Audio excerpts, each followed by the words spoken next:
My family left me and my daughter stranded after I paid for a luxury vacation, so I took back every penny, and what happened next exposed everything. I, 27, female, am still processing all of it.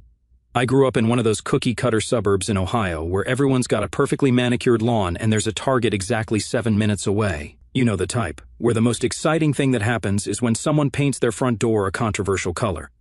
My dad's an insurance agent. Think khakis and dad jokes, but make it mean. My mom teaches English at the local high school, which was super fun when I actually had her as my teacher, but we'll get to that horror show later. Then there's my sister, Katie, 29, female, who might as well have been copy-pasted from a freaking Pantene commercial.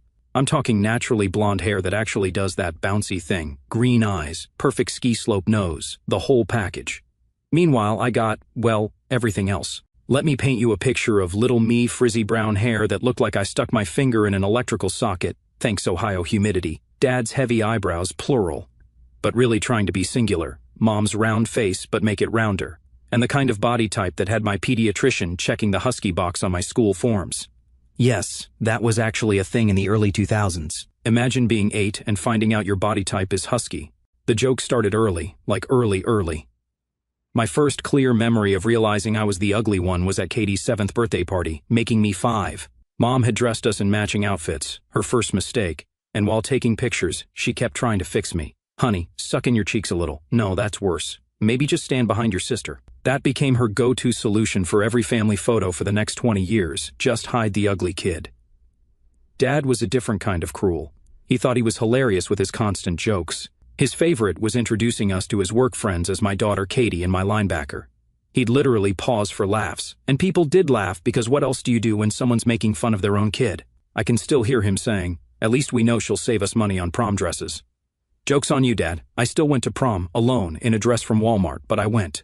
Mom's brand of bullying was more helpful. She started me on diets when I was 9, not like, hey, maybe eat more vegetables diets, but full-on Weight Watchers meetings, where I was literally the only kid. She'd pack Katie's lunch with normal kid stuff, sandwiches, chips, those weird Hostess cakes everyone traded for.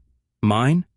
Celery sticks and low-fat cheese, because apparently childhood obesity was a bigger concern than, I don't know, giving your kid an eating disorder. But the worst part wasn't even the direct stuff, it was the constant comparison to Katie. Everything was a competition that I was somehow losing before it even started. Katie would come home with a B+ and get praised for trying her best during cheer season. I'd get an A- and hear, well, if you weren't always in your room on that computer, maybe it could have been an A. Like, make it make sense. Family gatherings were their own special kind of hell. Our extended family picked up on the dynamic real quick, probably because my parents made it so obvious. Aunt Linda, Mom's sister, once tried to compliment my art skills at Thanksgiving when I was 12. Before I could even say thanks, Mom jumped in with, yes, she's creative. Katie, tell everyone about your solo in the winter concert. The message was clear. My achievements weren't just lesser, they weren't even worth discussing. The computer thing became my escape. I started spending more and more time learning to code, because at least computers don't care what you look like. They either work or they don't. No one tells a piece of code it should try contouring to make its interface look thinner. By middle school, I had my routine down. Wake up early to avoid breakfast comments. Spend lunch in the computer lab working on projects, really just avoiding the cafeteria drama. Then hide in my room until dinner. Katie would burst in sometimes, usually when she needed help with her math homework or wanted to practice her cheer routines. Those were actually our best moments. When our parents weren't around, she was almost nice to me. Almost. The real kicker? I wasn't even that weird looking. Looking back at old photos, the ones where you can actually see me and I'm not artfully hidden behind a plant, I was just average. A little chubby, sure, but nothing that justified the level of critique I got. But when you grow up hearing you're ugly every single day from the people who are supposed to love you unconditionally, that sticks with you. I remember this one time in 8th grade when I got invited to a classmate's birthday party, one of those makeover parties that were super popular in the early 2000s. Mom was so excited, like finally someone was going to fix me. She even bought me new clothes for it. Then at the party, the mom doing the makeovers looks at me and goes, "Oh honey, you have such pretty eyes. Why do you always hide behind those bangs?" And I just broke down crying because in 13 years, none of my own family had ever found anything pretty about me. That's what people don't get about this kind of family dynamic. It's not just about being the ugly sibling, it's about being treated like you're worth less because of it, like you need to make up for the crime of not being conventionally attractive by being smarter or nicer or more successful. And even then, it's never enough. Okay, picking up where we left off, high school. Fair warning, this is where stuff gets really messed up. Like if you thought middle school was bad, buckle up, buttercup. As I mentioned, my mom is an English teacher. And guess who got her for junior year English? This girl.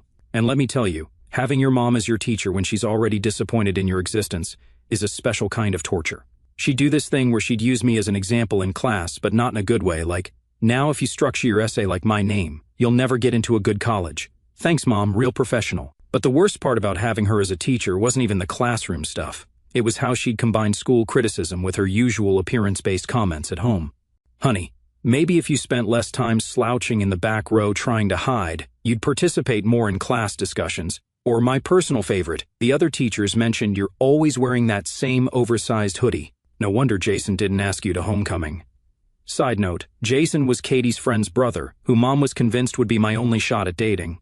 Spoiler alert, he took Katie's friend to homecoming instead. Katie was a senior when I was a sophomore, which meant I got to watch her live out every teen movie cliché in real time. Homecoming queen, check, dating the quarterback. Steve, who later becomes relevant to this story in the most karma-filled way, check, getting crowned at every single dance while I worked the coat check. I wish I was making this up, but our high school really was that stereotypical. The thing about being the ugly sister in high school is that everyone feels entitled to comment on it. Like, it wasn't enough that my family constantly reminded me. Now I had helpful classmates pointing it out too. OMG, are you really Katie's sister? But she's so... And then they'd just trail off. Like, not finishing the sentence made it less rude. I developed this whole system for surviving school. Always got to class early to get a seat in the back corner. Harder for people to stare at you. Ate lunch in the computer lab. Telling teachers I was working on extra credit projects. Really just playing around with HTML and CSS, but they didn't need to know that. Started wearing these massive noise-canceling headphones everywhere, the kind that screamed, "Don't talk to me," and spent every free period in the library. The computer lab became my safe haven. Mr. Rodriguez, shout out to the real MVP, was the tech teacher who actually saw something in me beyond being Katie's weird sister. He's the one who first showed me how to really code, not just mess around with basic HTML. He started teaching me JavaScript after school, saying I had a natural logic to my thinking, the first time anyone had ever praised my brain instead of criticizing my body. But of course, my parents managed to ruin that too. Parent-teacher night rolls around, and Mr. Rodriguez tries telling them about my coding projects and how I might have a future in tech. Mom's response? Oh, that's nice, but shouldn't she focus more on subjects that might help her find a husband? Katie met Steve in AP Biology, you know. The absolute peak of high school hell was Katie's graduation. Picture this. I'm sitting in the bleachers with my parents, watching Katie give her valedictorian speech, because of course she was valedictorian. She's up there talking about embracing what makes you unique and loving yourself. The same girl who once told me I should consider wearing a paper bag over my head for her Sweet 16 photos because I was ruining the aesthetic. After the ceremony, during the family photos where I was, as usual, strategically placed in the back, I overheard Mom talking to her friends. She was going on about how proud she was of Katie. Then someone asked about me. Her exact words, well, at least one of them turned out right. We're still hoping my name might grow into her features. Grow into my features? Like I was some kind of puppy that might eventually look less awkward. I was 16, pretty sure my features were done growing. That summer was when I completely checked out of family life. I got a job at Computer Shack, one of those generic computer repair places at the mall, and picked up every shift I could. Started saving money in a secret account. Pro tip, never let toxic parents have access to your bank account. Learned how to build and repair computers, which was actually super useful later. The worst part? My parents were thrilled that I was working retail. They thought it was me accepting my place in the world or whatever. Mom actually said, "It's good that you're learning a trade, honey. Not everyone can be as academically gifted as Katie." Meanwhile, I'm in the back room teaching myself Python and dreaming of the day I could get the hell out of there. Senior year was just survival mode. Katie was off at college, some fancy private school where she could pursue her dreams of being a trophy wife. Spoiler alert, mission accomplished, temporarily at least, so you'd think things would get better. Nope. Now it was all Katie's doing so well in college, and Katie's joined a sorority, and Katie's dating a business major. I threw myself into coding like full-on obsession mode. Didn't go to a single school event, skipped prom despite Mom's hysteria about it being my last chance to feel like a princess, and spent every free moment either working or learning to code. Mr. Rodriguez helped me apply for scholarships behind my parents' backs, because he knew they wouldn't help with college applications unless it was for their approved list of schools, aka wherever Katie went. The day I got my full-ride scholarship to State for computer science was the day I realized I might actually escape. My parents' reaction? "Oh, that's nice, honey, but are you sure you want to go there? Katie says the girls at State don't care about their appearance at all. You already struggle enough with that." Little did they know, their ugly daughter was about to level up in the most spectacular way. So, we're at the part of the story where things start turning around, but not before one last serving of family toxicity, because of course. My high school graduation was exactly what you'd expect. Other parents were crying happy tears and taking millions of photos. Mine were busy explaining to relatives why I chose State University instead of following Katie to her fancy private college. Well, you know how it is. Some people just aren't cut out for more competitive environments. Thanks for the vote of confidence, Mom. The graduation party was even worse. Mom insisted on putting up photos from both her girls' special days, basically a shrine to Katie's perfect graduation next to my. Well, let's just say she picked the worst photos of me possible, including one where I'm mid-sneeze. Who even keeps a photo like that? But here's where it gets good. Remember that secret bank account I mentioned? Working every possible shift at Computer Shack had paid off. I had enough saved up for a deposit on a tiny studio apartment near campus. The day after graduation, while my parents were at some country club brunch with Katie, who was home for the summer and just couldn't miss seeing her friends, I loaded up my ancient Honda Civic with everything that mattered. Fun fact, you can fit your whole life in a Honda Civic if you've spent 18 years being told not to take up too much space. The best part? They didn't even notice I was moving out until my aunt called them that evening, asking why there was a finally escaped post on my Facebook. Mom called in full panic mode, not because she was worried about me, but because what will people think? It looks like we drove you away. Well, Karen, not her real name, but she might as well be one. Maybe you did drive me away. Just a thought. College was weird at first, like good weird, but still weird. Suddenly, I was in a place where nobody knew me as Katie's ugly sister. Nobody's mom was comparing me to their perfect daughter. I could just be me. Of course, my family had to try and ruin this too. Every holiday break was an exercise in psychological warfare. Mom would start with the subtle digs. "Oh, honey, the computer science stress must be getting to you. Your face is breaking out. Or are you sure you're eating enough vegetables? Your complexion looks tired." Dad's contribution was constantly asking if I'd met any nice business majors because apparently coding was just a phase, and what I really needed was a husband to take care of me. This from the man who once told me I had a face for radio and a voice for silent movies. Katie would drop by during her breaks too, always with some backhanded compliment like, "You're so brave for not caring about your appearance anymore, because apparently wearing jeans and hoodies instead of dressing like a Stepford wife in training means you've let yourself go." But here's the thing about being away from toxic people, their opinions start mattering less and less. Every time I went home, their comments had less power. Maybe it was because I was finally doing well at something. Maybe it was because I had friends who actually liked me for me. Or maybe it was because I was finally starting to realize that being ugly wasn't actually the worst thing a person could be. Being cruel definitely ranked higher. By junior year, I had a solid 4.0 GPA, a paid internship at a local tech company, and was leading 3 different coding projects for my department. My academic advisor was already talking about graduate school opportunities. Life was looking up. Then came the incident that changed everything.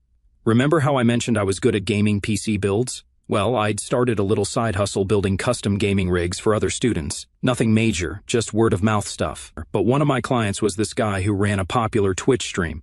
He loved the PC I built him so much that he gave me a shout-out during one of his streams. Next thing I know, I'm getting orders from other streamers. Had to start a waiting list because I couldn't keep up with demand between classes. Was making decent money too, enough that I didn't have to work part-time anymore. My parents found out about this through Facebook. Note to self, really need to adjust those privacy settings. Their reaction? Pique them. Mom, well, I suppose if you can't be pretty, at least you can be useful. Dad, maybe you'll meet a nice boy who needs his computer fixed. Okay, so remember those gaming PCs I was building in college? That wasn't even the cool part. The real story starts with my absolute obsession with game physics. Quick backstory, I'd always been fascinated by how things move in games. You know, like how water flows, or how cloth moves in the wind, or how different materials break apart. Most people play games to escape reality, which, given my family's situation, I totally get. But I was that weird kid pausing games to study how the physics engine handled different interactions. After graduation, I landed this entry-level job at a medium-sized software company. Nothing fancy, just basic back-end development stuff. The kind of job my parents called my little computer hobby whenever relatives asked what I was doing with my life. Meanwhile, Katie was living her best trophy wife life with Steve in their McMansion, so clearly she was the successful one. But here's where it gets interesting.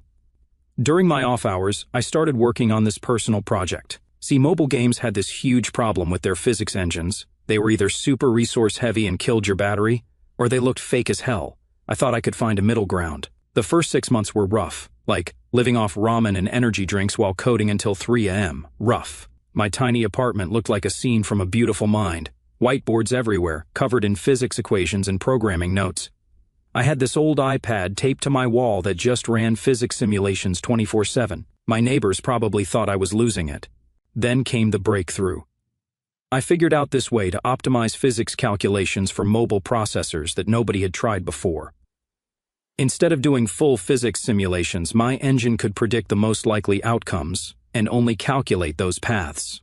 It was like, instead of calculating every possible way a ball could bounce, it figured out the most probable paths and focused on those. The best part? My engine used like 60% less processing power than the industry standard. Games could have console-quality physics without murdering your phone battery. I posted a demo video on Twitter just for fun. You know those tweets that blow up while you're sleeping? Yeah, that happened. Woke up to my phone having a literal meltdown from notifications. The demo had gone viral in the game dev community. My DMs were flooded with developers wanting to test it. Even got some emails from major gaming companies, which I initially thought were spam because, like, why would they contact me? But they were legit. Suddenly, I'm having Zoom calls with actual gaming industry people. They're throwing around terms like revolutionary approach and paradigm shift. Meanwhile, I'm sitting there in my ratty MIT hoodie, the only piece of college merch I own because it was on sale, trying to look professional while my cat's attacking my headphone cables. One company in particular, let's call them Game Corp, not their real name, was super interested. They flew me out to their headquarters for a meeting. First time flying business class, and I spent the whole flight panicking about whether I was sitting in my seat correctly. Peak imposter syndrome moment. The meeting was surreal. Picture this. I'm in this fancy conference room, explaining my engine to a bunch of senior developers, and they're all taking notes. Like, these industry veterans with 20+ years experience were writing down what I was saying. My brain kept screaming, they're going to realize you're a fraud any minute now, but they didn't. Instead, they started talking numbers. Big numbers. The kind of numbers that made me wish I'd paid more attention in my business classes. They wanted to buy my engine outright. When they showed me the offer, I almost passed out. Had to ask them to repeat the number because I thought I was hallucinating. $2.8 million. After taxes and fees and all that fun stuff, I'd like to say I played it cool, but I definitely cried right there in the conference room. Thankfully, they were super nice about it. One of the VPs even told me she cried when she got her first big break too. The negotiations took about 3 months. Had to get a lawyer and everything. Shout out to Maria, who explained contracts to me like I was 5 and prevented me from getting screwed over. Finally signed the papers on a rainy Tuesday morning in my lawyer's office.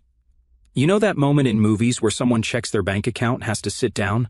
That's a real thing. I literally had to sit on the floor of my apartment when I saw all those zeros in my account. My cat looked at me like I was having a stroke. First thing I did, paid off my student loans, all of them, in one click. That feeling? Better than any drug could ever be. Second thing, bought a house. Nothing crazy expensive, just a nice 3-bedroom in a good neighborhood. The kind of house that says, I'm successful, but not showing off about it. Even got a proper office for work with those fancy standing desks and everything. I didn't tell my family right away, partly because I wanted to get all my financial ducks in a row first. Thanks, Maria, for recommending that financial advisor, and partly because I kind of wanted to enjoy my success without their commentary for a while. But of course, news travels fast in the age of social media. Some gaming websites had written articles about the engine acquisition. One of my cousins, who's big into gaming, saw my name and shared it on Facebook. That's when all hell broke loose. It started with the calls. So many calls. First, it was just the usual weekly guilt trip from mom, but suddenly she's calling every day, sometimes twice. And the transformation in her tone? Olympic-level mental gymnastics. The same woman who once told me I had a face only a mother could love, and even then it's a struggle, was now gushing about how she always knew I had potential. But the real kicker came when she started talking about this big family dinner she wanted to organize at the Cheesecake Factory, because in her mind, that's the fanciest restaurant in existence. She even offered to make reservations herself, which, if you knew my mom, was like offering to donate a kidney. This woman once made me pay for my own birthday dinner because you need to learn financial responsibility. I knew something was up, but my therapist, shout out to Dr. Lisa, had been encouraging me to set boundaries instead of just avoiding them, so I agreed to dinner. Big mistake. Huge. Walking into that restaurant was like entering the Twilight Zone. There's my mom, wearing her special occasions blazer. The one that usually only comes out for parent-teacher conferences and church. Dad's actually wearing a tie, which I hadn't seen since Katie's wedding, and Katie, oh boy, Katie's there with her husband Steve, looking like she's auditioning for Real Housewives of the Midwest. First red flag, they're nice to me, like aggressively nice. Mom compliments my hair, which literally hasn't changed since she called it a rat's nest at Christmas. Dad asks about my computer business, like he suddenly understands what I do. Katie keeps touching my arm and calling me sis. She hasn't called me that since we were kids. Then the truth starts coming out. Turns out, perfect Katie's life isn't so perfect anymore. Steve's startup failed spectacularly. Turns out, selling blockchain-enabled smoothies wasn't the million-dollar idea he thought it would be. They're 3 months behind on their McMansion mortgage. Katie had to sell her Range Rover, the horror, and start driving, gasp, a Honda CR-V, like some kind of peasant. But wait, it gets better. Remember how Mom and Dad always bragged about their amazing retirement plans? Well, apparently, they'd been investing most of their savings into Steve's smoothie scheme because why trust a financial advisor when you can trust your golden child's husband with his MBA from Phoenix University? The way they presented all this was something else. They didn't come right out and ask for money at first. No, they tried to be subtle, which for them is about as subtle as a brick to the face. Mom starts talking about how family takes care of family, while Dad keeps dropping hints about how their mortgage is surprisingly affordable for someone with tech money. Katie's approach was my favorite, though. She actually tried to pitch me on investing in Steve's next startup. Because the smoothie thing didn't work out, he's now got this amazing idea for, I kid you not, AI-powered dog shoes. I couldn't make this up if I tried. When I didn't immediately offer to solve all their problems, the masks started slipping. Mom's voice got that edge to it, the one that used to make teenage me want to disappear into the floor. Dad started talking about how they sacrificed everything to raise me. Apparently, paying for basic necessities counts as a sacrifice now. Katie actually started crying about how her kids might have to go to, gasp, public school. The final straw? When the check came, they all just sat there looking at me expectantly because obviously Miss Tech Money should pay for dinner, right?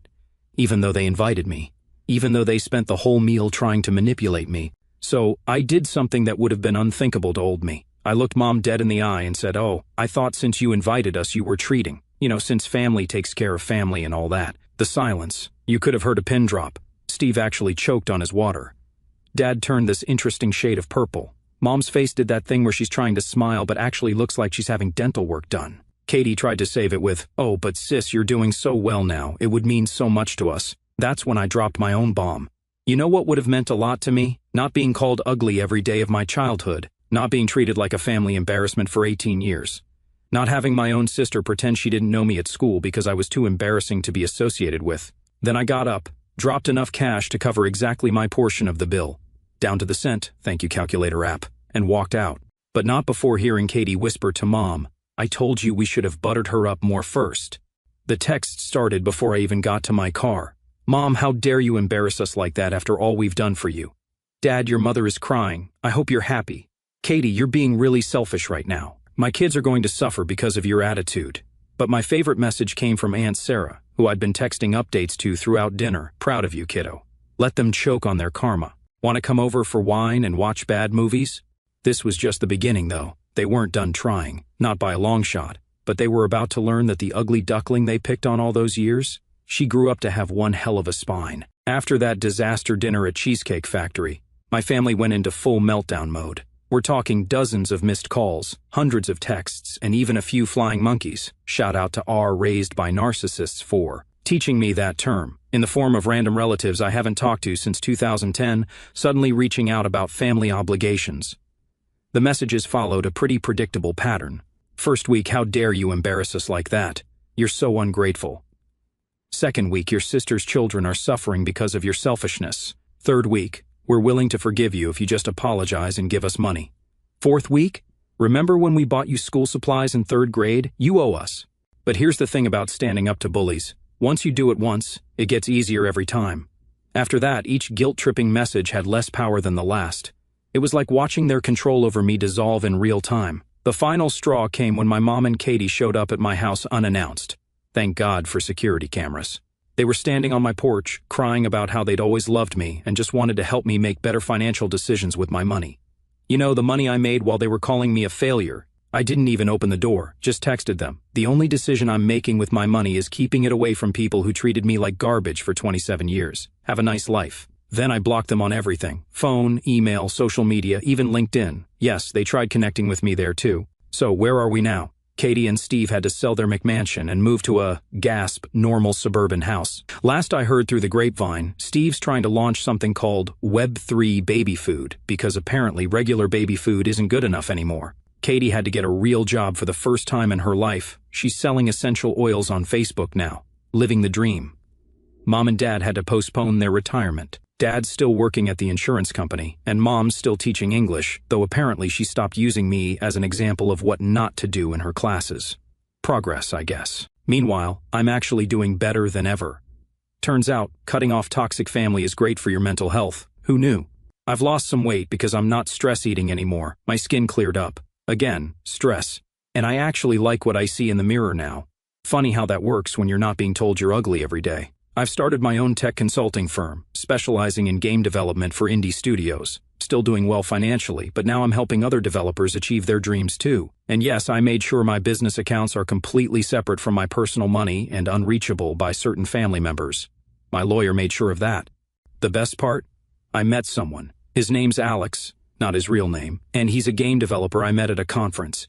He thinks I'm beautiful. Not beautiful for a tech person, or beautiful if you squint, but just beautiful. And the crazy thing is, I'm starting to believe him. Aunt Sarah's still my hero. She's the only family member who has my new address, and she comes over for wine and bad movie nights regularly. She's proof that family isn't about blood. It's about who actually cares about you. As for those recordings of my family's greatest hits of insults that I mentioned collecting over the years, I keep them in a secure cloud folder. Not because I plan to use them, but as a reminder of how far I've come. Sometimes when imposter syndrome hits, because let's be real, it still does, I listen to them and think, look what you achieved despite all of this. To everyone who's been following this saga, thank you for the support. And to anyone else out there dealing with toxic family, you're not obligated to set yourself on fire to keep them warm. Sometimes the ugly duckling doesn't just become a swan. She becomes a successful swan who doesn't need validation from ducks who treated her like crap. Edit, OMG. This really is the final update, I swear. But since everyone's asking, yes, Alex knows about Reddit and this post.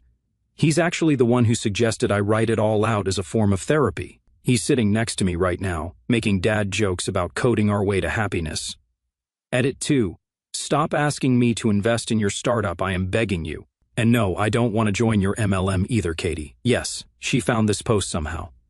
Hi sis. Edit 3.